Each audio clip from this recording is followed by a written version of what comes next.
Être libre, c'est ne devoir rien à personne, ni à soi-même. Cette phrase, je l'ai écrite lorsque j'avais 20 ans, je crois. Et je suis resté fidèle à cette idée. Ne devoir rien à personne, ça veut dire que je suis libre de penser ce que je veux, de penser et d'avoir mes propres idées. Je n'accepte pas la soumission. Je ne veux pas et je ne serai jamais un être soumis. Et quand je dis je ne dois rien à personne, ni à soi-même, soi-même, ça veut dire que si vous trouvez quelqu'un dans la rue qui est en train de souffrir, ben, moralement, du fond de mon âme, je me sens obligé de l'aider. C'est pour ça que j'aime cette phrase. J'accepte pas la soumission et l'autre est mon meilleur ami. Mon meilleur ami ou mon pire ennemi, mais même mon pire ennemi. J'essaie de le comprendre, j'essaie de lui donner une chance, j'essaie que s'il est malade, mourant ou dans un mauvais chemin, je vais essayer de le conduire vers des cieux plus lumineux. Bon, ça c'est de la poésie, peut-être. Une mauvaise poésie parce que c'est dimanche, et dimanche, mon esprit se repose d'une façon bizarre. Bon, bref. Mais soyons un peu plus sérieux. Je fais cette vidéo pour répondre à quelqu'un, un petit garçon, qui s'appelle Corton. Oui, c'est un petit garçon qui m'envoie souvent des messages par le blog de la Tribune.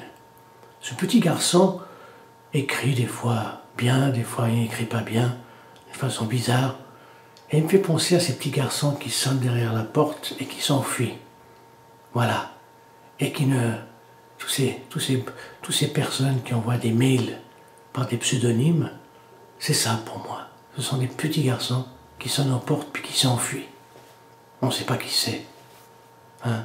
Ils ne veulent pas montrer leur visage, ils ont peur de ci ou de ça. Ce ne sont pas des gens libres. Ces gens-là, ces gens qui ne sont pas libres, souvent ils soutiennent les dictatures. Les dictatures, les dictateurs, tous ces fous qui font des massacres. Pour eux, c'est des gens sublimes. Hein? Je ne comprends pas qu'il y ait des personnes qui puissent soutenir et dire que c'est un grand bonhomme, ce monsieur, ce Norvégien, qui a fait des massacres. Au nom de quoi? Au nom de quelle liberté? Au nom de quelle sagesse? Au nom de quel Dieu? Au nom de quoi il massacre des innocents, soi-disant pour sauver son pays?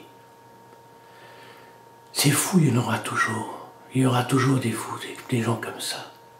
Et des gens qui soutiennent ces extrémistes de droite, de gauche, ces dictateurs, ces princes, ces reines, tous ces farfelus qui sont encore sur Terre, hein, eh bien il y en aura toujours, malheureusement. C'est pour cela que cette vidéo est surtout faite pour le peuple syrien. Ce peuple syrien. D'ailleurs, je ne parle que de choses que je connais, des gens que je connais, et des endroits que j'ai mis le pied. La Syrie, je connais. Je me souviens, j'ai été plusieurs fois à Damas, j'avais un oncle syrien. D'ailleurs, c'est lui qui m'a appris l'arabe, disons, un peu plus que les autres. La Syrie, je trouve que c'est abominable. Comment peut-on en arriver là? Comment quelqu'un qui a une éducation, qui a eu la chance de suivre des études, de faire des études de médecine, puisse autant massacrer son peuple? C'est indigne. C'est indigne. Et je je ne sais pas. Je ne sais pas, je ne comprends pas. Ce fils de dictateur au long cou est finalement aussi un dictateur.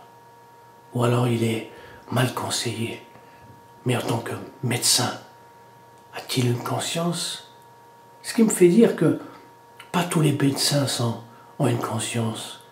Pas tous les médecins sont sérieux. Pas tous les médecins ont quelque chose d'humain en eux.